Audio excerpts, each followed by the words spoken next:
What is up, jabronis? JJ back here with Mangone. Look at him writing his notes as we're starting the show. I mean, you want to talk about things you love to see. Anyway, though, Mangone, I'm glad you came back again because last week was, correct me if I'm wrong, a little 3-0 banger from the two of us. I'd even go as far to say is like, and I'm not one to tout these, but we both gave a lot of bets we really liked. We limited it to 3. On the show, but like even the bets we really liked, a lot of those got home. Just a really good show. Kudos to you, 2 easy winners. What are your initial thoughts about this week coming in? Yeah, excited to be back. I figured why not hop on. I saw the link going out, and we got college football over here at Run Pure Sports that start up at 1:20, and I was like, I can get this video in quick with JJ. We'll have a good time. We'll pick some winners. So it should be a good time. I'm excited about this week. We also gave out J.A. Happ, by the way, last week too. That wasn't like a best bet, but I talked it up pretty hard, And we even gave out the J.A. Happ over on strikeouts, and I said parlay it with the Pirates. Remember the team total? Wow. And that so just a super profitable show in general. So I mean it's good to be back, and then college football today, a little shortened slate. But little college football action today. Anything initially you have your eye on there? Nothing too crazy, I would say. I do think UCLA, from everyone I've talked to, I asked you a little bit. I talked to Bruce, our college football guy. I love playing DFS college football. It takes me a couple of weeks to really get everything figured out. There's so many different teams playing. Got to learn all the new guys. This UCLA team, I mean, they are just a heavy senior group, right? I think they might just absolutely stomp Hawaii. So I think I'm going to be on the 17.5 for UCLA today for sure, because I like betting on them here in this spot. Chip Kelly's got this thing looking good. So I'm on this offense in DFS, and I'm on them betting wise too. Yeah, I mean, we won't go too much into it because I wanted this to be more of a baseball show in general. But I will say that if UCLA wants to win by 40 today, they most certainly will. It's definitely, I think it's a soft line in general, but time will tell. But I do think it's a soft line. Overall, though, we could sign into baseball. I know we're starting the show a little earlier than normal. I noticed the first baseball game today is at 4:00 again. They're back to doing this stupid shit with the 4:00 games. Only a few of them and whatnot. So either way, let's see. Look, we got one guy who likes Hawaii. I'd consider that something you hate to see, but at the same time, you love to see. You know what I mean, Mango? Yeah, I mean, listen, if you want, slide on in those DMs, right? That's what they always say. If you have our handle, slide on in. All right, so we could go into the MLB slate here. And again, like I said, another slate where the first game's at 4:00. I know last week they at least were able to sprinkle in some of the earlier games, but they didn't really do that here. I don't know if they didn't want to go up against some of the pigskin early games, but either way, it's just a bunch of late games. Now they interfere with UFC. It just, like I said, it's just weird to me. But anyway, so we could start, and I think no better start, right, than the Athletics and Yankees. The Bronx Bombers, Mangone. So I'll give you my take here. Overall, Yankees have been unreal, right? I mean, even giving the Rays a run for their money, almost out of nowhere, right? Prior to 2-3 weeks ago. I'm far from a Yankee fan. I'm not sure where your allies lie, Mangone. You live in Jersey too. I'll give you the rundown, JJ. So I'm a Mets fan, always have been since Mike Piazza. That's the guy who got me on him. I never, for the people that say, I'm a front runner, I root for these different teams. Joey Work, I'm calling you out. I didn't pick the Yankees, right? I picked the Mets, so screw you. But I will say, Met fan life is rough, JJ. I like to make fun of the Yankees a ton. And down the Jersey Shore, there's only 2 Met fans on the block. It's me and my friend's grandfather. That's it. Like no one else. Everyone else is Yankee fans. They're the worst. All they do is get on me all summer long, and I am not going to be enjoying this next weekend, Labor Day weekend, right? I'll be down the shore. Everyone's going to be down. It's not going to be a good time for me. This Yankees win streak has to stop, but I'm afraid it's not going to, JJ. Yeah, and I can't blame you, right? Because this is not a sport where you want to try bucking streaks. I mean, I think we say it all the time. Look, I know Oakland's also lost 6 straight, so I guess you could argue this team is now super hungry. Problem is the Yankees are just seeing the ball so well. Stanton's in one of those ridiculous heaters that he tends to find a few times a year. Look, I've always been a Montez guy, so I know I didn't even talk the pitching matchup, but Montez versus Cortez. And Yanks are right about 105 and Oakland minus 115, at least what I'm seeing. Yeah, worst part is, I'm a Montes guy too. Like it does feel like if you're like a bettor and like you're like, oh, like the streak's gonna stop. Like this is like the time that like I feel like the guys would be like, this is the time to turn it around, right? And just go the other way. But I'm not saying you should. It does feel like that time, right? With it being Cortez versus Montes. Oh, 100%. Pitching matchup is definitely in favor of Oakland. But again, this team is just playing with so much confidence. Look, could they lose today? Of course they could lose today. But if you get a team that's won 13 straight going up against a team that's lost 6 straight, hate to be surface level in the handicap. But, I mean, Yankees are practically a small dog here at minus 105. I mean, look, if you want to fade them here, you can. But if you've been fading them and you're going to continue to fade them, yeah, I don't know about that. Yikes. If it wasn't for this streak, don't you think Montes might be like minus 125, minus 130 here, JJ? Oh yeah, I do think the streaks are influenced in this line for sure. Okay. Which is why I don't love the spot for the Yanks, but I'm certainly not going to fade them here. So that's not going to happen. But either way, yeah. Well, this will be a pass for me. And nothing from you on this one, Mango? No, I don't. It feels like that spot where we talked about. You can make an argument for there's value on the A's, but my issue is I don't want to bet against the Yankees, and I don't know if I want to jump on them now here. Feels like if you've been betting for the Yankees, right? If you've been betting them, like, and you want to keep betting them, like I'm not going to tell you not to, right? But I think I'm just going to kind of stay off here. I have not been betting the Yankees, so no need for me. Actually, I had them a couple times this week, so I could jump on, but again, I don't think I need to here. And then DFS-wise, I will just mention, because I looked at the 4 o'clock slate quick. Montes is probably one of the best pitchers on the slate, and the Yankees do have a lot of strikeouts, right? I wouldn't be shocked if Montes struck out 7, went 6 innings and gave up 3 or 4 runs, which like that could still be enough DFS-wise. So just worth mentioning. Of course. All right, so we can slide over to Cleveland-Boston. I will say this about this game. This is, and I'm interested in your take here, Mango, and this is an awful lot of respect for Quantrill here at plus 130. I mean, slight lean for me, Boston at minus 140. I don't normally fire on bets bigger than 130, 135-ish, unless I see like a tremendous amount of value. I don't see a tremendous amount of value here for Boston. But look, I get it. The Quantrills looked really good late, especially at home. But woof, I mean, 130 seems a bit stretched here. Evaldi isn't a guy I've ever loved by any means, but of course, a bit of a flamethrower. And he's a better arm than Quantrill, at least in my opinion. I know that he's got more of a sample, but you know who's going to have better bats here in Boston. Like I said, I'd argue the better starting arm, the better pen is Boston. And all of this at minus 140. I just think there's a little too much recent love for Quantrill here and how good he's looked. And look, I know the Indians are still kind of fighting.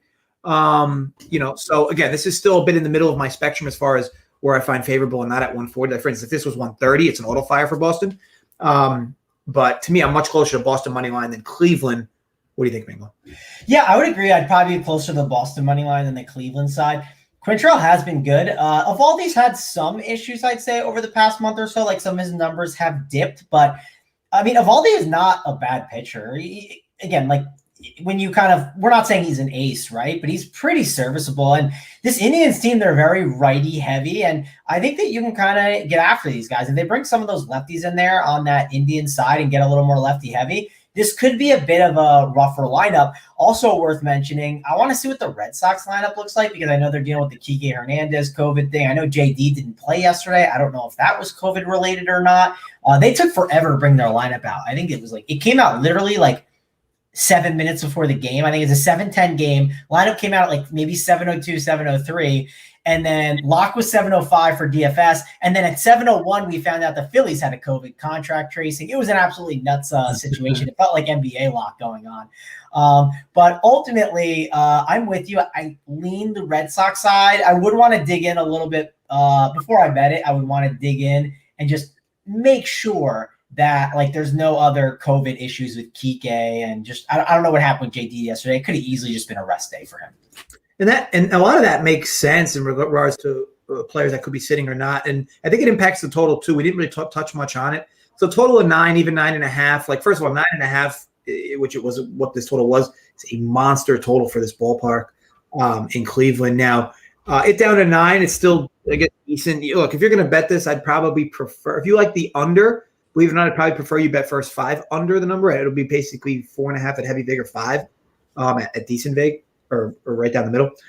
Or if you like the over, I'd probably prefer you bet full game over because while Boston has a better pen than Cleveland, Boston's pen is not like incredible. Cleveland's pen is certainly not incredible by any means. So I think overall the total is fair at 9, which is why I'll stay away. But look, maybe I'll be ever in your favor, however you guys land there. Okay, so we could slide over to the next game. Seattle, Kansas City. So Tyler Anderson with Daniel Lynch, right? Seattle minus 150, total 8.5. Look, Kansas City's looked really good this series, right? They've won both games so far. As for Lynch, or as for Kansas City in general, they don't exactly hit lefties all that well. Even though you see a bunch of these righty names, Merrifield, Salvi, you would think like they do work against lefties, but even like a guy like Salvador Perez hasn't really had great career numbers versus lefties, especially when you compare it how good he's been versus righties. Now, Whit Merrifield has always been good versus lefties, but even this year he hasn't been like outstanding versus lefties. I don't really know what's going on there. My biggest issue with this game is Daniel Lynch gets absolutely mauled by right-handed bats, and Seattle's got plenty of good right-handed bats. Royals have looked good enough their past few games to kind of steer me off wanting to lay the first 5 with Seattle. But overall, even at this small price, I can't back the Royals behind Lynch. So this is an easy pass for me. Any thoughts, though, Mango? Yeah, hard to bet against the Royals right now. Like they're hitting pretty well. I mean, I know Salvador Perez keeps bailing them out with some grand slams, but this is one of those like I don't know if younger team is the word for it, right? But like one of these teams that kind of quit on the season a little bit, and then like now they called up some of these younger guys, and they're battling, right? They still got Whit in there. They got Salvador Perez, so I don't want to bet against them right now. I will say that, JJ. I would not be jumping on the Seattle side. Also, like Tyler Anderson, like he's one of those guys that like some of like the numbers and projections grade him out pretty decent at times. But do you think he's good against a team like the Royals that are a better like contact type team? Now I know this isn't like the perfect team, but they have some really good righty bats within this lineup. So I kind of think I would rather be backing the Royals here than the Mariners. I mean, am I crazy for saying that, JJ? No, and it's. I think you brought up a good point though with the Salvi 2 grand slams, because you take that away, Seattle likely wins both games, right? So yeah. I think overall, can Salvi bail him out again with another granny? I mean, who knows? But either way, they're hitting well. They're getting guys on base. That's what matters. And Anderson struggles with right-handed bats. I mean, just look at his advanced numbers, weighted OBA. He is just tough to watch versus right-handed bats. But again, Kansas City this entire season, it's not exactly put a whole lot of pressure on left-handed pitching. But either way, one team's trying to win games. The other team's not necessarily trying to win games. That's in Seattle. Seattle's trying to win games. Kansas City's kind of like eh. But overall, they've been hitting really well. It's hard to fade, which is what's keeping me away. I really liked Seattle initially, but the more you dig in, it was like, you know what? I don't want to jump in front of this Royals team in this series right now. So yeah, Anderson's better. We talked about it, like the swing and misses that he can get, right? And he's like kind of has a higher strikeout projection than people realize. But when he's against contact type teams that like the Royals and like the Mariners, Oakland's a good example. Oakland's pretty good at not striking out a ton. That's where I think he could have some concerns. And the way the Royals are playing, I just don't think I want to bet against it. And JJ, I think that people really want to know, are you okay over there? I heard a ticking bomb, it sounded like. I mean, is there a vest strapped on? What do we have to do here? It's like a group chat that for some reason Sounds was on for it. So Sounds have been turned off. You're welcome. Well, it's Saturday, JJ. That's why football's back. The boys need their winners. That's what it is. It's got to be the degenerate high school chat, right, from when you were 18, right? It's been going on forever. Imagine not having like a group me or a WhatsApp or a separate Discord for your long-term degen growing up friends. I mean, you don't have that. I mean, what are you even doing, right? Yeah, I mean, you just gave him the phone line to be able to plug right in and get that right to you instantly. So I'm sure you're hitting up the boys, giving them the winners for the college football, and just tell them to come over to the YouTube channel and watch it instead. JJ, you're big time now. Yeah, easy. All right, so we'll go Philly Diamondbacks here. Kyle Gibson and Humberto Mejia. Line Philly minus 195. Total 8.5. So look, Mejia throws 5 decent innings last time out versus Pitt. But really, I mean, like, what does this mean, Mango? Because Mejia got torched in AAA this season, and he really hasn't had much MLB experience in his career. So I don't really look at that Pittsburgh start last week as much. And he could have given up a lot more. I mean, he got himself out of a few jams as well. Gibson hasn't started perfect for Philly by any means, but certainly been above average since coming here. I'd expect a good outing from him, and this is going to be a rare look from me, Mangone, for this game. But I actually lean the run line in favor of Philly here. I don't know why. To me, like, I get to a certain extent why people might think 210 is too big for Philly here with how the Diamondbacks lineup looks. But like, this team doesn't really win road games. I mean, and you get a team in Philly that needs wins right now. They're behind one of their better arms in Gibson. They've been hitting well. I know that yesterday was a bit of a barn burner with the score, but I think Gibson throws really well here, and Mejia should get hit up by this Philly team. So yeah, call it a slight lean. I actually like Philly run line at home here. You probably get that about -120. That's a spot I like. Yeah, I like it a lot, JJ. I also think, Bryce Harper is in one of those zones. Like we know what happens, right? When he gets in the zone and plays well, when he does the opposite, right? He's very similar to Giancarlo Stanton.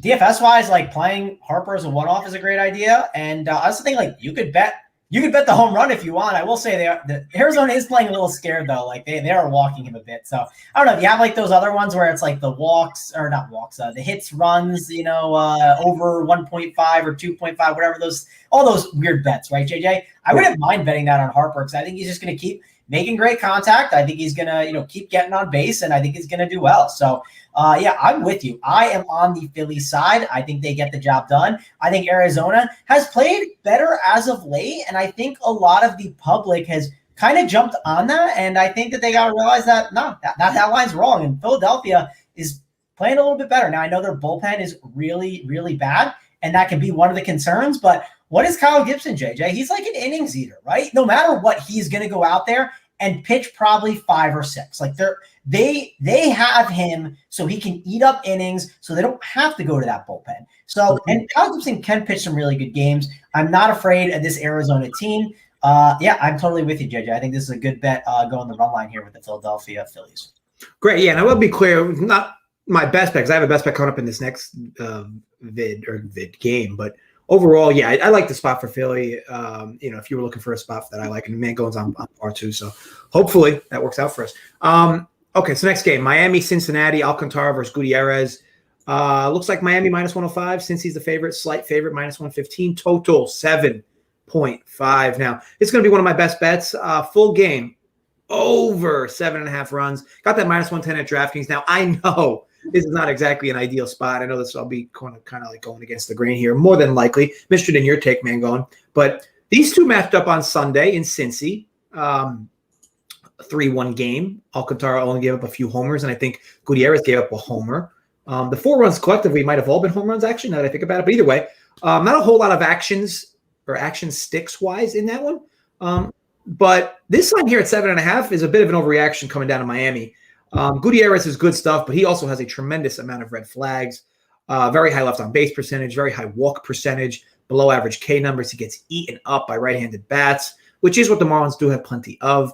As for Alcantara, am I even pronouncing that right? I feel like it's not pronounced that way, Mango. Definitely not the guy to ask on name pronunciations, but I just say whatever sounds good to me, JJ. So, yeah, I'm interested in what the chat is. I don't think I'm pronouncing. Either way, I don't think I'm pronouncing that right though. But his Alcantara, whatever it is. I mean, he's whatever. You just call him Sandy. You just roll through. Call him Sandy A. You know what I mean? Just perfect. His numbers have been superb at home, which makes sense. Marlins Park has been by far the best pitcher's park in baseball this season. It's going to be a warm evening in Miami. And look, I see two arms that get to see the same exact bats back-to-back starts in a warm weather game in Miami. Look, I know Miami's a pitcher's park, but in warm weather, that ball can carry a bit in that park. Let's not forget that these bullpens aren't exactly top-notch by any means. I'd say average at best. You include the warm weather. You include the fact that both these arms just saw both these entire lineups on a Sunday where you got a degraded bat or two sitting. Here, I'd expect full lineups from both. Give me the over 7.5 at a much lighter number here, which I think is being overly taken into account moving down to Marlins Park. And, of course, the fact that it just was a 3-1 game up in Cincy where the total was 9. What do you think, Mango? Yeah, I am going to say you said it was Sunday, JJ. We are on Saturday. Just a heads up for you. No, their last time they played each other was Sunday. Oh, okay. I'm not listening. I will admit. So maybe I heard it wrong. I was looking for my best bet, just double checking on the line to make sure it's good. And I like what I'm seeing there. I just wanted to double check that because we're getting to that game in a little bit. Yeah, I'm a big Vlad Gutierrez guy. I think I've watched a bunch of his starts, and the advanced metrics don't really say like, hey, like this guy is, absolutely great, but he just finds a way to get it done. Like, I just don't know what to tell you, right? It's one of those things where I've seen this so much, right? We've seen it with John Lester. He's just a magician. Vlad has done a great job. So I'm not trying to go out here and attack, him here in this spot. I think that you can make a case against Sandy too, right? Like, there's reasons where he could have issues, but I don't know, JJ. I'm not as big of a fan of like targeting this park in general too. So I think I like the under a little. Yeah, and I can't blame him. I think that that's going to be a relative take for many. For me, it's just it's a number play at this park with two decent. I mean, Marlins bats aren't much, but since he's been hitting, so if I can just get a few out of I think now that I say, I think it's Alcantara. Believe it or not, Mango. I feel like I keep saying it, and I know it's wrong. I think it is pronounced Alcantara. But either way, enough of that. But yeah, either way, so a little head-to-head action there. I'm interested to see how it plays out. Okay, so we can move over to Tigers Jays. Who's going for them here? Tigers have all these 6 o'clock games. Okay, so Jose Urena versus Alex Manoah. Is that right? Or Alec Manoah. So this is an interesting spot, Mango, because it's an ugly pitching matchup, but this is a huge total for Detroit, or a game in Detroit. A good part about this is if you want to back the Jays, Manoah is so tough on righties. He's actually awful versus lefties. 338 weighted OBA versus lefties. But against righties, he's super good. He's in like the mid-200s. Might even be less, actually. 224, I think, if I remember. I don't have it here. But and look, we know the Tigers lineup up and down is practically all right-handed bats. As for Urena, he is just tough to watch in almost all his starts. Bad versus righties, bad versus lefties. Most of the Jays are right-handed bats, and Urena is so much worse versus lefties. But again, there are still ugly numbers versus right-handed bats as well. You could target the Jays team total here at 5.5 or over 5.5, but you're never going to see me bet a team total at 5.5, just because, if anything, I'd argue whenever you see a total of 5.5 outside of Coors, you could almost blindly bet it under year in, year out, and you'll make money. This spot, though, it's tempting to bet the Jays over their number, especially on the road, knowing you're going to get 9 at bats. But look, overall, a lot of signs point to this game going full game over. But this park can be quite forgiving for pitchers. So I'm going to pass. I think the line's about right, too. I don't want to be laying 200 with Manoah on the road. So I'm going to pass there as well. But what are your thoughts, Mango? Yeah, so just a heads up. What the Tigers, I think, are doing for this game is they're going Urena, but then they're going to go to Tyler Alexander afterwards, right? They're going to switch over to him as the pitcher replacement. Now, he just played against the Jays, went 7 innings, only gave up 1 earned. Now, of course, when you see a team a second time, it seems a little easier. You mentioned another great point with this park. Comerica Park is definitely more of a pitcher's park. And my issue with the Jays is I look at this lineup, and sure, it's getting better. You got Bichette, Semien, Vlad, Teoscar. And then you got Alejandro Kirk batting 5th, right? Gurriel 6th. He can hit a home run against the lefty, but he's very boom bust. Espinal, Grichuk is the same exact thing. Kevin Smith. There's just so many opportunities for this lineup not to turn anymore, right? Like, you pull up the White Sox lineup right now. That thing is just going to keep turning and turning and turning. That's the problem with the Jays lineup. And it used to be that way, where you could keep turning that lineup when it had George Springer in there. I just don't love this Jays team as much right now.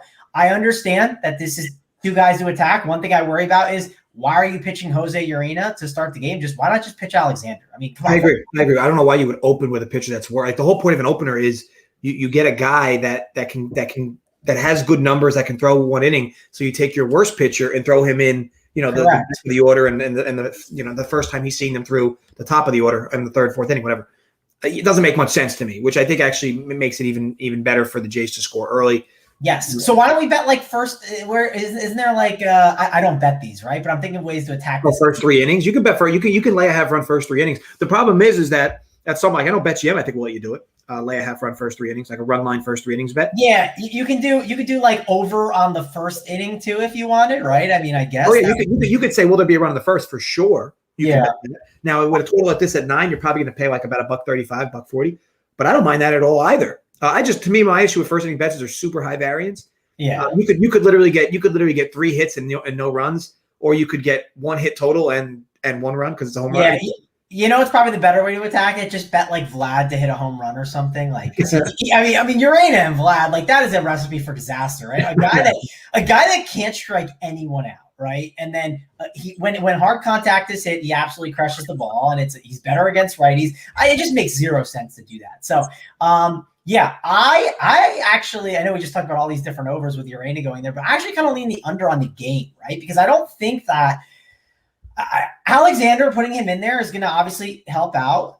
And Manoah is a really great pitcher. He crushes righties too. The Tigers are better when they get lefties. I wouldn't even mind betting the strikeout over on Manoah. And I could see Toronto not being able to turn that lineup enough where they don't pile up enough runs, where I think the under on 9.5 is a decent bet. Maybe it ends up being the best bet at the end, but I like one other one a little more, I think. But I think this is a pretty good one to attack, JJ. Toronto has not been as good as everyone realizes. At the start of the year, we're all thinking about that stadium that they played in Tampa, right? And then or Florida, and then they went all the way up to Buffalo, and still that stadium was a minor league park, and it was good. And I still think a lot of us are not adjusted to that. I think a lot of us think, the Blue Jays can just hit anything, but they don't have George Springer. They have some issues with their lineup, and Alexander has been a little bit better. I think this is a better under spot than anything else. What about this, Mango? We could probably create ourselves 4 here with Detroit. Because we could argue, right, the highest variance to this total is because the Jays could score 8 runs, 10 runs themselves. What about the Tigers team total under? That's not bad. Wait, is it 4 or 4.5? I bet it's 4. It's not going to be 4.5. You could create yourself 4 because 3.5 you're going to pay dog money at most books, probably like plus 110-ish. But then 4.5 under would probably be like minus 140. You could basically create yourself 4 minus 120. I mean, I like that a lot, man. That's a really good one because I have zero faith in the Tigers here. I just think that Manoah is really talented and really good, and he's kind of the real deal. And this is a perfect park for him to be pitching in. So I love that. The minus 120 on that. We could make that a team best bet if you really want. Let me see it. Let me go to MGM because MGM gives you all the total options. We could create a line of 4. Let me just see what MGM has for their total. So this is we'd be on Tigers. Okay. So 4.5 is 165. So it would actually be, what we would do is we would bet under 3.5 at FanDuel at plus 108. And then we would bet under 4.5. I see 165 at MGM. 4.5 might be available at a better number somewhere else. But if you split correlate that, we would basically more or less have Tigers under 4 runs minus 130. Yeah. I mean, I don't hate that at all. I think that's pretty good. Yeah, so we can decide close to the end if that's going to be our collective team best bet. But I do like that as well, Mango. Look at us. Who would have thought? Not me. All right, so next game up, Texas, Houston. Allard versus Valdez. Now, I'm going to make this one quick on my end, Mango. Valdez does deserve a big tag here, but I want no part of it. Thing to note is, though, even though Texas has lost a few in a row, they're actually hitting the ball pretty well. Recently anyway, and that's very important as it relates to baseball. Valdez is certainly susceptible. So if the sticks can kind of keep going for Texas, this won't exactly be a cruise control in for the Stros. It's really never fun though laying 230 on the road. And you're seeing a bunch of these types of lines, and you're going to continue to see these types of lines as many teams hang up the cleats, while other teams, still need to, of course, win games. But I do think this line as it is a fair one. And as for the total, 8.5 at this park is relatively a decent sized number, and I want no part of this either in any direction. So full-blown pass for me here, but what are your thoughts? Yeah, I guess I can pat myself on the back a little bit, talking up Texas, and now they're a little bit better than people realized last week, and then Erod absolutely getting shelled. You love to see it, but I think that Texas, again, you got to look at their lineup. It is a little bit better. They can sometimes put out a really gross lineup. They definitely have the ability to do that, so you have to watch for that, but man, I definitely don't want to be betting on Texas here, and I don't like this game too much. I typically like to take a lefty against Texas because, like, a guy like Valdez, he seems like someone that could have a lot of success here because I'm not too worried about some of the guys in the lineup. The walk rate is another thing to talk about here. Valdez how does he fail, right? He fails against teams when the zone gets squeezed and he walks a bunch of guys, the pitch count gets up, then we get into the Houston bullpen. Well, you know what's good about Texas? They don't have a really high walk rate, and that's really good for Valdez. That's good for him DFS-wise. I guess that's good for his strikeout prop that you can argue. I don't know if we have the umpire data up yet. Let me see if I can pull that up because that matters for him, right? There's certain guys I talk about it. Erod is one. I care about the umpire. I'm going to care about the umpire for Valdez. Valdez has extreme hitters umpire, at least what I have here, but sometimes it's different at other spots. They have different calculations. Yeah, huge hitters umpire. Yeah, and that's concerning for Valdez, very, very concerning. So I was leaning on maybe trying to find a bet here to bet on Valdez in some sort of way, pitching prop wise, but that definitely gets me a little more scared. Fairchild, excuse the numbers that he's 16-9 over versus under, but I mean a 16.7 K rate and 7 walks per game for him from behind the plate. These numbers are definitely both on the higher spectrum of over umpires, so for sure. Yeah, that's very, very concerning. Because again, I'm not saying that Texas is out here and they're like the most patient team in the world and they're amazing, but yeah, I just get concerned about that. So I don't know. I guess I'm kind of more so staying away from it now. But if we could have had even a neutral umpire, probably would have been fine because of the situation that I'm seeing right with how Texas is and how they walk a bunch. But I don't know. I think the more we've talked about this, JJ, I just want to kind of stay away from this game. It's okay. You don't have to bet every game on the card. You don't need that 10-game degenerate parlay, JJ. We don't have to always throw that one out there. Oh, of course. We could slide over to a game where I could give a little more perspective on it. It's not going to be a best bet for me. I do have one more best bet that I like, though. This won't be one, but I can give good perspective here. Orioles and Rays. John Means, Michael Wacha. Orioles behind their ace here, and means they once again draw Tampa. Doesn't it feel like they play Tampa like every other day these days? I mean, I know that, of course, they're in division, but I mean, they're only supposed to play these 20 times or so, but it just seems like over recently they've played this team like at least 3 games a week for the last month and a half. Somehow, once again, the Rays got into the Orioles bullpen last night for the 100th time this year. Only 3 runs entering the 7th, and then 3 more get scored by the Rays against this pen. It's just crazy how much damage this Rays team does against this Orioles bullpen. Doesn't even matter the arm they bring out. They're just so consistent versus them. Anyway, I said earlier in the year, I don't understand how Michael Wacha is even still in the majors, let alone, still pitching and starting for one of the best teams in baseball. He doesn't eat innings. He offers up a ton of hard contact, gives up way too many home runs. And relative to this start specifically, he struggles against right-handed bats. I think the O's bats are super live here. But this O's team has the yips when they play the Rays. Now, granted, you could look at the record and say that they probably have the yips against a lot of teams they've played this year. But I mean, man, they just get, even in spots that make sense for this team to succeed against the Rays, they don't. Means should be able to navigate this Rays lineup. I know he's seen them a bit this year, but these two teams have seen a bit too much of each other recently. And in my opinion, that adds to the level of variance for this game and for the rest of the games for them. It's hard not to like the O's to score runs here, Mangone, but I am a bit deterred, and I've been slapped a bit too much by how consistently they let down versus the Rays. But what do you think?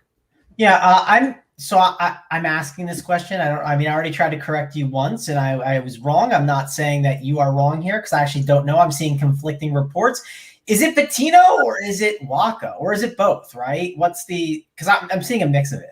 That's a good point. I'm looking at just starters. They might be using Wacha as an opener, and you might see Patino in some spots. They might use Patino as an opener, and it hasn't updated on my end. I'm on ESPN, and I see from a few other sports books it looks like it'll be Wacha, but certainly could be wrong. Yeah, I mean, the Rays do weird stuff. I'm just seeing some of the projection stuff that I look at. Well, that means a lot because if it's not Wacha, yeah, I mean, the O sticks are not primed to succeed here.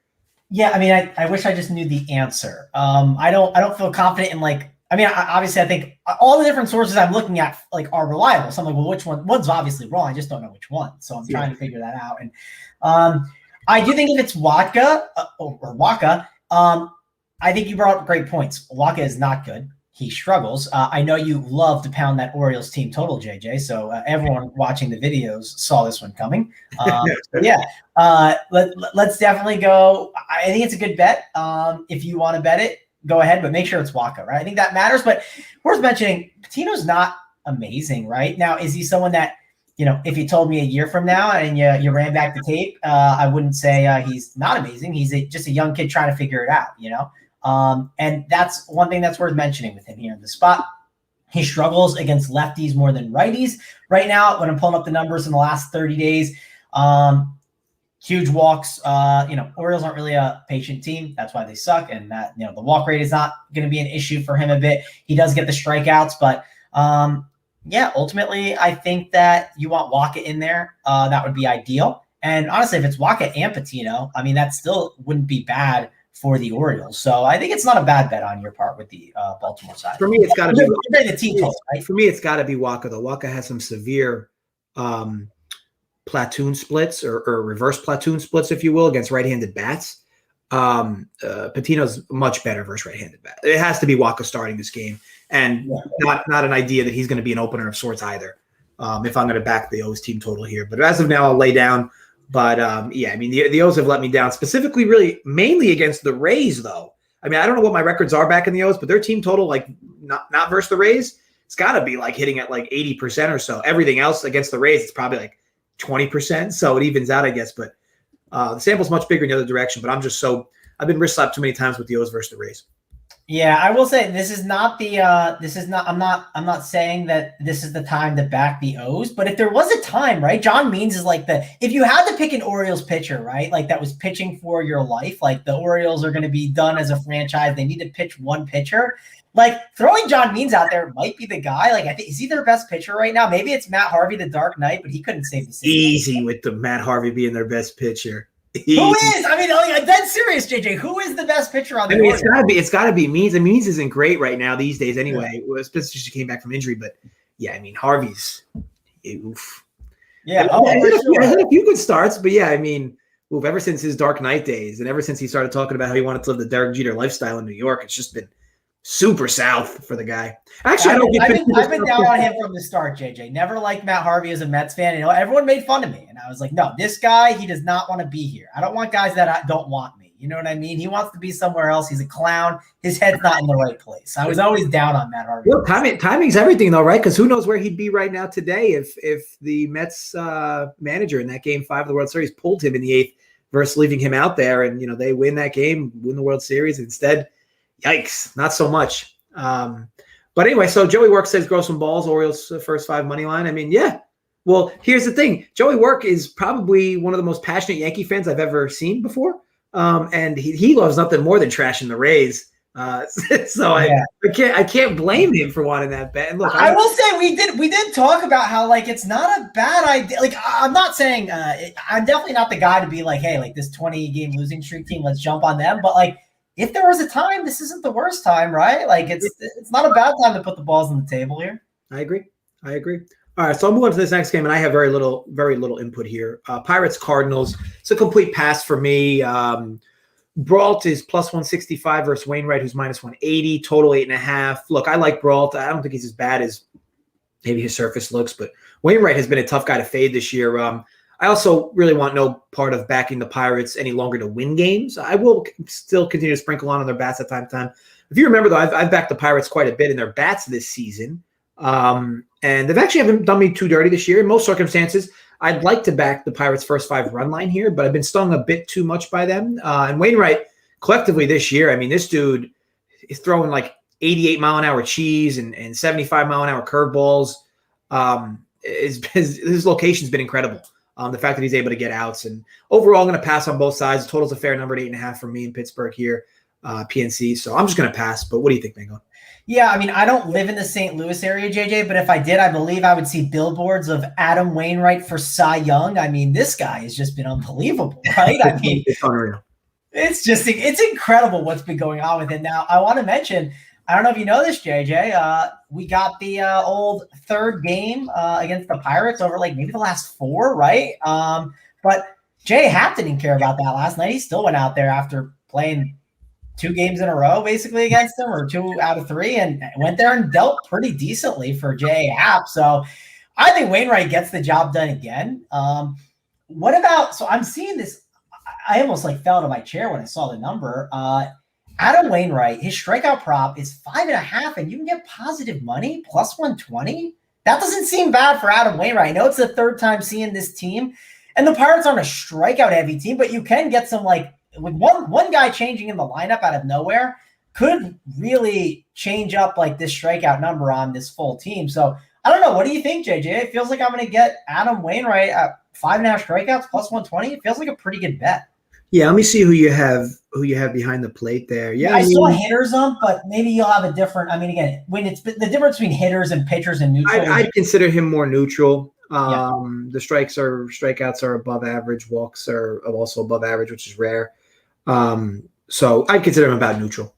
All right, and projection's not great anyways. It's 5.11 here on the ones that I look at, so it's definitely not incredible, right? I think we talked about a couple strikeout props. Manoah's might be a better one. 17 straight scoreless. Yeah, it's. I'm old enough to remember when John Lester was traded for J.A. Happ. J.A. Happ's been an absolute ace for this team since he's come over. I mean, what the hell? Well, you can be an absolute ace when you go up against the Pirates, right? I mean, that's true. I'm looking at it. He's played the Pirates three times. That's crazy. That's what I'm saying. Yeah, that is one of those things. I absolutely hate attacking a team like the third time, right? Because like when you see that pitcher a bunch, you get a little better. I know you'll do better the third time you play Joey work in bowling, right? That's when you'll probably get him good. I'm hoping it gets to 3 games, Mango. I'm hoping to force a game 3. Oh, hopefully you Joey's making it like it's going to be quick work. He's going to bowl 2 quick games and just get the hell out of Dodge. Yeah, he's looking to hit the Yankee game afterwards, right? Get there by like the 4th inning or so. Watch the rest of the game, but I definitely, if you want to put a bet on this game, I think I'd go with the Wainwright one. It's definitely more of a field play. It's not exactly like the projection's not in my favor, I will say, but listen, Adam Wainwright has just been dealing all year, and I feel like at this point, it's one of those things you just have to believe, right? I mean, it's not going to stop, right? Adam Wainwright's been amazing this season, and I think 5.5 and getting plus 120, I don't think it's that bad of a bet there on the strikeout prop. No, I agree. He's been good, and I like the prop as well. I think a neutral ump doesn't hurt you, man. Going so. I think overall I'm with you. I like the prop. All right. White Sox Cubs, Lance Lynn against Alec Mills. Another game here on my end I'll speak quickly on. Lance Lynn is phenomenal. He's having another phenomenal year. And talk about a guy that just kind of rejuvenated his career a few years back. But is he deserving of a minus 300 line? I mean, this I don't know about. The issue is the Cubs are one of the teams I vowed to just stop betting this season after the trade deadline. Talk about a team hanging up the cleats. Mills, here we go with the beeping again. The Mills likely gives up some damage here to the Sox, though, and this would put a lot of pressure on this newer Cubs lineup to keep pace. Look, if you like the Cubs, in my opinion, just bet the under. While of course it's possible, it's hard to imagine the Cubs winning a game like this, 6-4 or 7-5. But if Mills pitches well, he's their path to victory. And those starts, the problem is with Mills, those starts have been especially rare against teams with good bats. So I'm going to just pass here, Mango, but what are your thoughts? So I really like a bet in this game. It might end up being the best bet. So I definitely back the White Sox a ton. I'm kind of a homer for them. But I will say we have their absolutely loaded lineup right now, right? I mean, this team – we've seen a lot of teams streaking right now, right? We've seen the Rays. We've seen the Red Sox. A lot of these good teams. We finally have the loaded White Sox lineup. We get Tim Anderson, Luis Robert. We get Jose Abreu, Eloy Jimenez, Moncada, Grandal, Hernandez, Vaughn, and then Leury Garcia throws himself in there. But Leury Garcia, I hate Leury Garcia. I think he's terrible. I play DFS, and whenever I play him, he just never works out. And he just tell us how you really feel, Mango. Oh, he's a piece of shit. Absolutely. But Leury Garcia at least isn't like this like huge strikeout guy that could be like a massive hole, right? He can help turn a lineup. He'll take some pitches for you. He'll sit in there and grind and maybe get a 10-pitch count. This Cubs bullpen sucks too, JJ. It is going to be the worst bullpen. Maybe I shouldn't say the worst because Baltimore's been bad, right? But it'll definitely be top 3, I think, by the end of the year. That's how bad it is. Or not top 3, I mean bottom 3. I want to bet the White Sox team total at 5.5. I think that's a pretty good bet. That's how you get exposure to this. And I think this is where we start seeing this big White Sox streak, right? Where they might go on like a 10-game win streak here, JJ. And I want to be on them now. Like, I think this is the time to get on.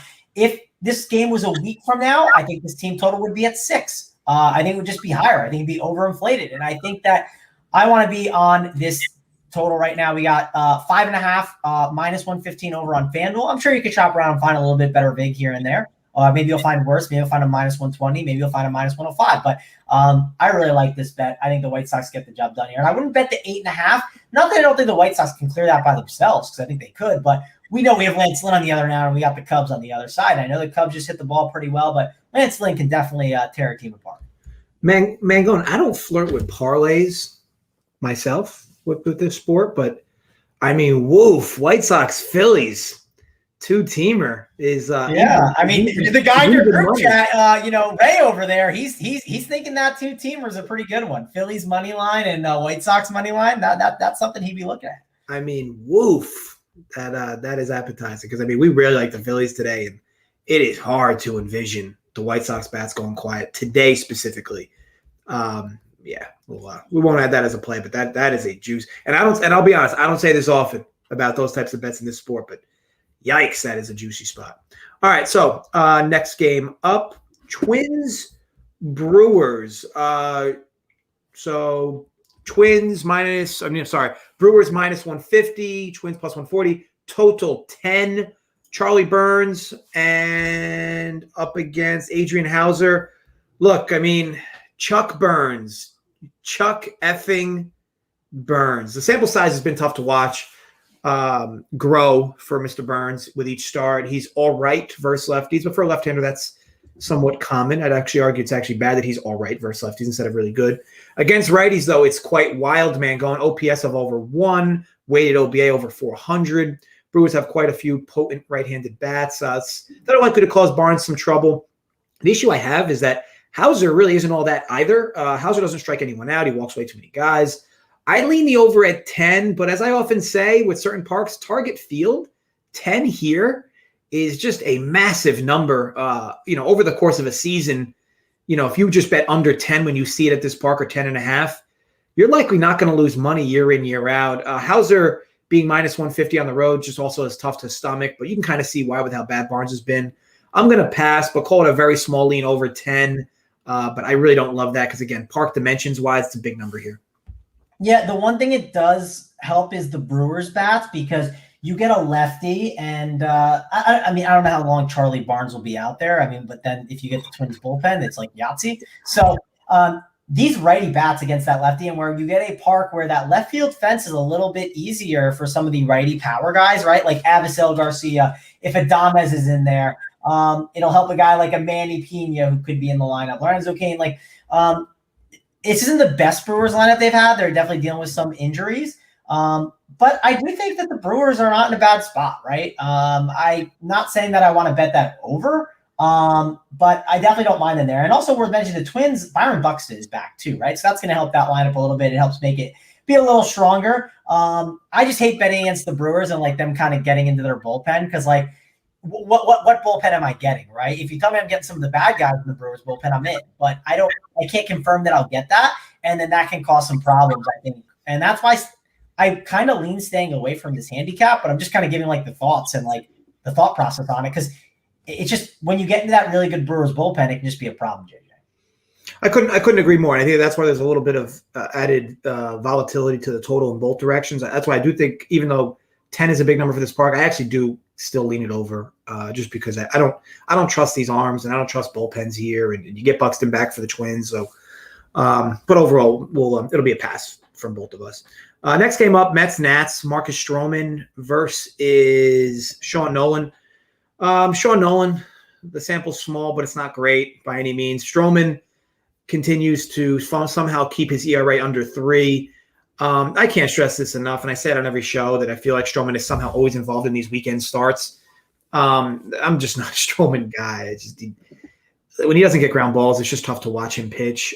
He doesn't really strike guys out either. I'm not going to touch too much on this game, because as much as I don't like Stroman, I do think this line's fair enough. I told you guys I wouldn't be betting the Nats anymore moving forward after the All-Star break. And sure, you can fade them, but every time you fade them, you're paying a tremendous amount of tax. And even when you back them, you're never going to really feel great about backing them. So too much conflict of interest for me here. I'm just going to pass, but any thoughts, Mango? Can we not talk about this game? I mean, I get it, right? We can just pass. I got a best bet coming up in the next game. I'll just give you really quick, like if you really needed to bet in this game, like let's say you're going and you're itching to bet something, I guess I would bet Mets first 5 would be the best way to attack it. And then I wouldn't hate betting Juan Soto maybe to hit a home run, right? I don't know. It's like a fun bet. And like, again, this is like this is not a profitable bet. This is let's just move on, JJ. It's a terrible game. Don't touch this one. We've given many bets out that we prefer way more. Yeah, couldn't agree more. All right, so Braves and San Francisco. So Inoa versus Webb. Here's going to be my second and final best bet of this video. Excuse me. I bet the Braves first 5 here on the money line, -112. FanDuel. Look, Logan Webb's been good, but not so much on the road this year. I also really like this new Braves lineup that currently includes 0 free outs. And let's not forget, Inoa has a dong this year. He's not exactly like a bad hitter. And he's been great, especially at home pitching-wise. And while San Francisco is quite potent, and they've been a true surprise this year with how good they've been, I don't think the Braves are getting near enough respect in this spot. I don't want full game, as yesterday the Braves went through their entire pen to close the game out. And I do feel like the Giants have a decent bullpen edge anyway, even if you excuse that. But first 5 here should be more than a sub pick 'em for the Braves. I actually land this at 130. And again, I just think that San Francisco's getting a lot of market love these days. And I don't think it's taken into enough consideration how good Inoa's been and how good this Braves lineup is, especially from the right side. And Webb, even though he's a right-handed pitcher, he does struggle with right-handed bats just as much as lefties. He's going to see a lot of tough right-handed bats today or in tonight's game. So I'm going to enjoy the 18 to 20 cents of value I see here. So Braves, money line, -112, first 5. May the odds be ever in our favor. What do you think, Rico? Yeah, I'll touch upon that, but you talked about having a dong this year, JJ, and I just want to talk about Bryson DeChambeau's dong because he is in the sole lead in the golf, and we talked about it. So, JJ, I just wanted to give a quick shout out to my boy. Love it. All right. Anyways, now that we stroked Bryson and knob slobbed over, because we have to do that once a show. It's required by the sponsors.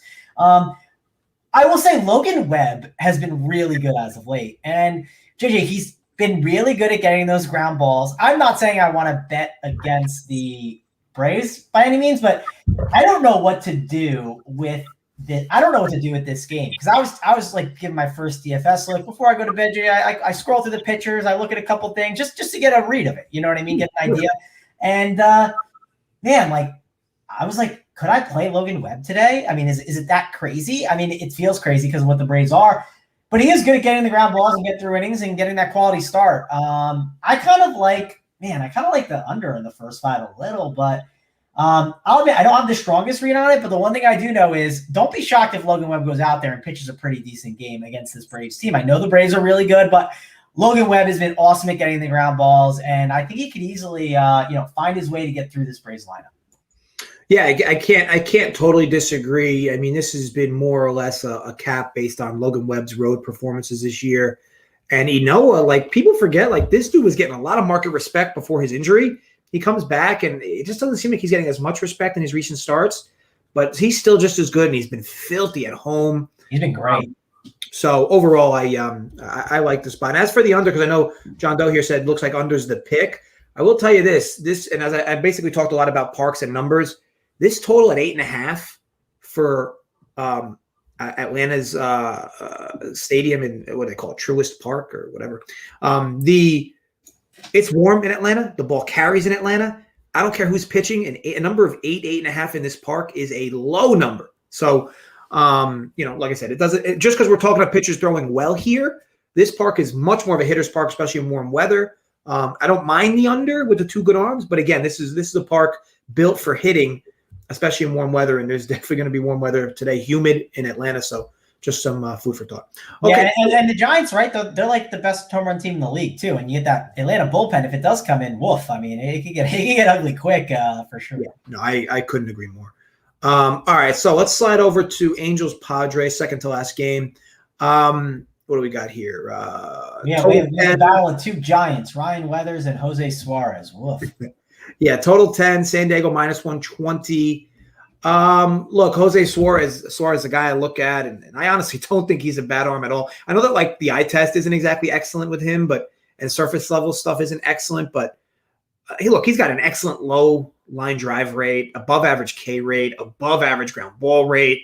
Of course, home runs and walks, big red flags, and he's also unable to get lefties out. but I don't think that's too big of a concern here versus the Padres. Of course, the Padres have a few live lefties, but their better bats come from the right side. He's been very good versus righties, and he should be able to navigate at least somewhat decently through this Padres lineup. Who does concern me more in this start is actually Ryan Weathers. Weathers struggles with right-handed bats, and this is what most of the Angels lineup is. The two really relative bats that aren't righty are Ohtani and Walsh, and I mean, they're great lefty bats. I mean, obviously Ohtani's be much better than Walsh, but Walsh is no pushover from the left side. Weathers has huge home run issues versus righties, giving up 14 and 57 innings. It's hard to assume he doesn't make a mistake or two versus the Halos tonight. I just think their bats, the Angels, are super live, especially in the first five. So even though I preferred a better price than what's currently sitting, I'd call the first five Angels a money line plus 110 a very strong lean in this spot. What do you think, Mango? Yeah, I like that because Ryan Weathers sucks, man. I mean, he is not good. So I think that's a good call, JJ. I definitely don't disagree with you. I mean, I've been attacking Weathers a ton this year. I don't think I'll attack him on this DFS slate. I think there's other spots I'll end up going to, but I think it's a decent lean if you want. We don't have Hawaii to bet at midnight tonight, JJ. They play at 3, so we can't chase. But if you want to be the chaser that bets Hawaii, go to the Angels instead on the first spot.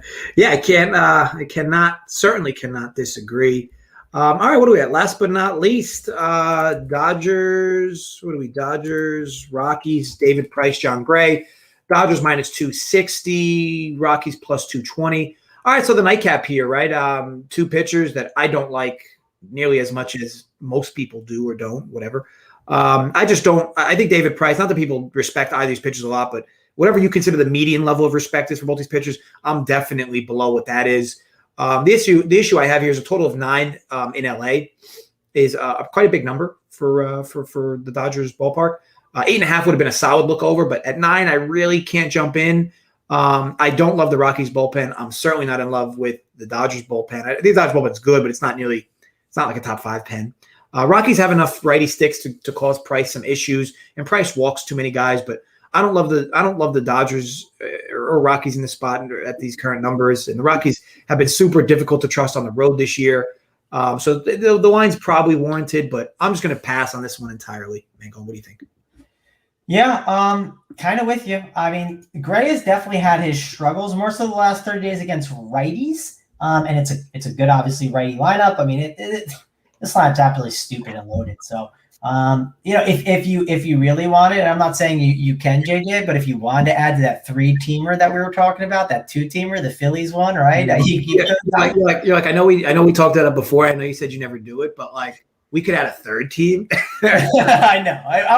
I'm doing it for the bit, right? I'm not suggesting I should keep this guy. It's like, please don't. But it's like the guy who shows up and Joey works DMs and he's like, guys, 5-team money line favorite parlay. This is a winner. It's like, no, that's not a winner. Stop. So, we talked about a lot of bets. We gave a ton out. I don't think we need to give anything out here. So I'm with you, JJ. We can go to the best bets. We got a couple. I think we got a good amount. Yeah, so I like Braves money line, first 5 minus 112, and I also like the over Cincy Miami over 7.5. I know it's a tough bet for many of you to make, and you probably already bet the under, but like I said, for me it's a numbers game. 7.5 for me, it's a spot number for me with them two pitching.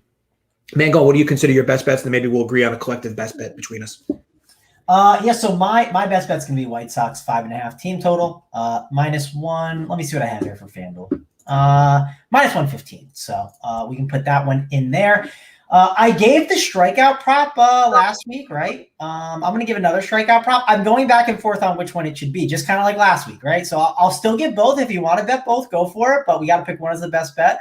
JJ, what do you think? Adam Wainwright 5.5 at +120, or Alek Manoah, and it's more vague is the problem. That's why I think we might go with the Wainwright one. It would be Alek Manoah's 5.5 strikeouts, which I feel better about that, but it's -130. Which one do you think is better? I think the Wainwright one is at the number. I think it's better, but I do think there's a better chance that the Manoah one comes through. So no doubt. Maybe you meet somewhere in the middle. I don't know how you meet in the middle. Maybe you half unit both. Maybe. Yeah, that's a good deal. Let's half unit both. How's that sound? Well, half unit both. That works for me. Half unit both of them. And I don't know if you want to come up with a collective best bet one. I think I have our best bet. Even though I know we talked Tigers, I really like our collective best bet that I'm about to tell you. Hold on. So Wainwright over 5.5, and Manoah over 5.5 Ks. Both at 0.5 U. And again, guys, the Wainwright one is plus 120. Manoah is minus 130. You could even find better on Manoah, right? It could be like minus 120 somewhere. It also could be worse. It could be minus 140. Those are always they're moving around the top. I think our best bet, and I guess you could flirt on the pricing, and I don't normally do this, but the White Sox Phillies 2-teamer just seems like it's like so good. Like, is it like, and I don't ever do it, but I mean, man, like, it's hard to imagine the Sox losing today behind Lynn against the Cubs, and Gibson should be 300 today. He's 200. Like, Philly today should be minus 300, and the White Sox, while I'd argue Lynn maybe shouldn't be a full 300. I'm sure you can get people that would argue he should be 360 in this spot. It's hard to imagine the White Sox not hitting Mills and Lynn having because think about it, both actually have to happen, man, going for the White Sox to lose today. Lynn has to get hit up, and the White Sox would have to go silent against Mills. I'll let you decide. We have that, and then we have we have that at plus 100, and then we have the collective team total of the Tigers under 4. Yeah, so I'm going to say this, JJ. It's a Saturday. College football's back. If you're not doing one degenerate parlay, what are you doing, JJ? We got to throw that in there. You throw the 2-teamer in there. Let's get it out. Mangone, JJ, best bet. It'll be White Sox money line plus Phillies money line. Also, JJ, if you didn't tune in at the start of the show and you just filed in, give us the 2 thumbs up on the video. Helps us out a ton. And I gave out UCLA minus 17.5. So if you want a college football one, first time back. There's other stuff on the sheet though. JJ did a video. He talked up, I believe, the UConn Fresno game. I don't know. Go watch it. Yep. UConn Fresno. Yeah, so go listen to that. He did a free best bet over there. So check that out, and check out all the stuff that we have over here at Run Pure Bets. Use that code RPS NFL 15, get you 15% off for life. You're locked into that as long as you stick with us. If you jump off though, you can't get that again. So jump on. Don't miss out on that. And if you want, Run Pure Sports, we have all the DFS content as well. If you're a DFS guy, be sure to check all that out. I could pull up the schedule right now. It's right in front of me. PGA was at 10:43. League of Legends, esports, 11 a.m. Soccer, 12:30, just locked. NFL preseason, 1 o'clock in 30 minutes. College football, 1:20. I'll be in the Discord chat for the next 45 minutes talking that. MLB, 4:05. MMA, 7 o'clock. NFL preseason again, 7 o'clock. MLB, 7:05. NASCAR, 7:43. 9:07, the Showdown Playbook. Come on. Like, if you like sports, this is the place to be. It's all for one price. You're not getting all these different packages. You don't have to pay for the NASCAR package. You don't have to pay for the MLB package. You don't have to pay for JJ's package. We got it all under one roof. Yeah, the pricing is super cost effective, and you cover everything. And whether it's, again, you get DFS and betting for $100 a month total for everything ish. Yeah. It's hard. That's hard to pass up. But overall, yeah, look, guys, as always, gamble responsibly, stay safe. Be sure to like this video as well. This content's been super helpful, I'm sure, to some of you, maybe not to others. I'm still investigating, Mangone, how that college football video, as soon as it was published, got 7 immediate dislikes. So I saw that. I was laughing. I still have the research team. I hired the Hardy Boys from the 80s and 90s to kind of jump in the mix here, figure out what we can do. But yeah, so technology wise, maybe a little cybersecurity conversation, but I'm on it, and we will find you. I'll leave it at that. I'm not gonna be like Liam Neeson, but we will. We'll start with the find you, and we can talk about other avenues afterwards. But yes, we're on the prowl. But as always, folks, thanks for watching. Head over to Run Pure Sports, runpurebets.com, see what we're all about. Mangone gave you the full insight to what we're doing this weekend. It is a busy weekend here at Run Pure. We'll be back tomorrow, me, Joey, and Holden. Show will be a little different there, right? A little more entertainment. But it keeps it lively. And but either way, the show will be certainly informative for you tomorrow. As always, more college football next weekend, and of course, a busy week in baseball. U.S. Open starts in tennis, so last final tennis tournament of the year, or big tournament of the year. But anyway, yeah, a lot of busy stuff going on. A guy right here at the bottom. What's going on, right? But overall, thanks as always for watching. Be sure to like and subscribe to our channel, and head over to Run Pure Sports, runpurebets.com. As always, though, stay safe, folks, and we'll catch you next time. Later.